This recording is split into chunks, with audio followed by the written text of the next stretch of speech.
to,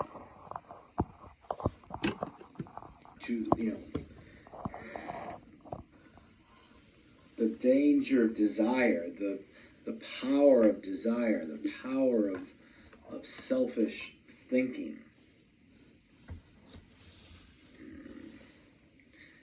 That one will get you. But the good news is that you don't need to be there. That's why I am encouraged, even though after 35 years I still look at myself as being somewhat of a basket case in some cases, in some basket cases. But in others, God, I feel God's presence with me when I'm turning my attention away from patterns of behavior and thought that are not helpful to me, and just by wanting to turn from that and turn to something that's healthier, I feel like often feel like an immediate, somewhat immediate embrace and power and buoyancy from the Spirit to help, move me to that next step. Oh yeah, baby. Yes, you can do this thing, and let's do it together. Instead of, me kind of waking up in the morning and be like, all right, let's try one more time. It hasn't worked for 35 years, but I'm going to try again. I'm going to give it my best shot. That's sort of what I think where the Buddhists and others, often talk about, not trying, that you try so hard to make something happen that the trying itself is getting in the way of it, because it's not a natural progression, a natural organic development of your own behavior or thought or spirit development or whatever. So yeah, that's that, isn't it? So I'm encouraged. I'm trying to buy a house. The house is a mess. I like the location. It's got lots of woods around it. It's on a dead end. It's not too far from my work. It's in an area that I like. And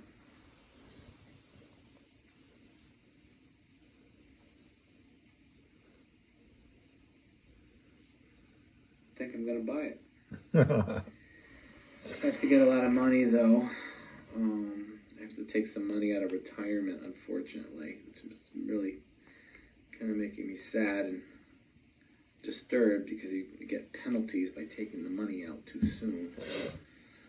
And I'm all worried about that. Can you see it on my forehead? See the worry? But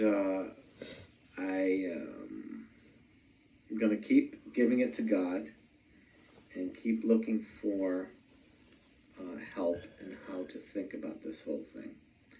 Because, about a week or so ago, just everywhere I turned, I couldn't get the right information, and people were bothering me. And, one person would say one thing, the next so-called expert would say the opposite thing. And here I am, who clearly knows next to nothing about what to look for in buying a house that's distressed. I don't know who to believe, what to do, and I was just, it was a mess. It was a real mess. I was just yelling and screaming and just being stupid.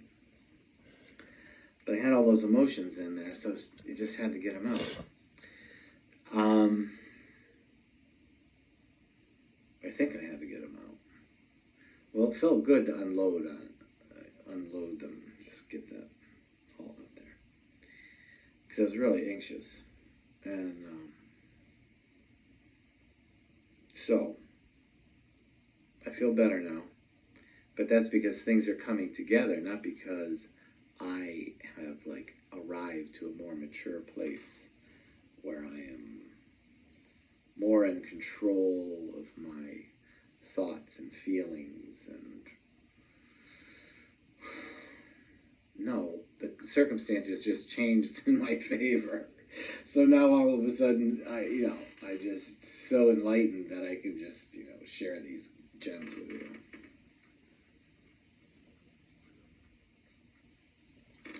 Embarrassing, that's what it was. And it still is. This is an embarrassing moment.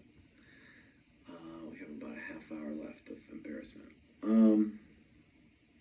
So anyway, that's all interesting and cool, and I give that to you, God, to help me with the anxiety and all the things that need to happen, which may include convincing me not to buy this house that needs too much work. Maybe someday something will come along that's better for less money, doesn't need so much work. Just because I like it doesn't mean God has to like it too. And I really think God wants to be a part of these kind of decisions. Oh yeah, baby. I always think of a friend of mine that he used to say that, he wouldn't buy a pair of shoes unless he prayed about it first. And you might think, well, I had another friend of mine who used to say the opposite thing. He would say, God's too busy to be worried about such minor things. Don't go to God with such a minor thing as if you should buy this pair of shoes. But I really feel like God does want us to be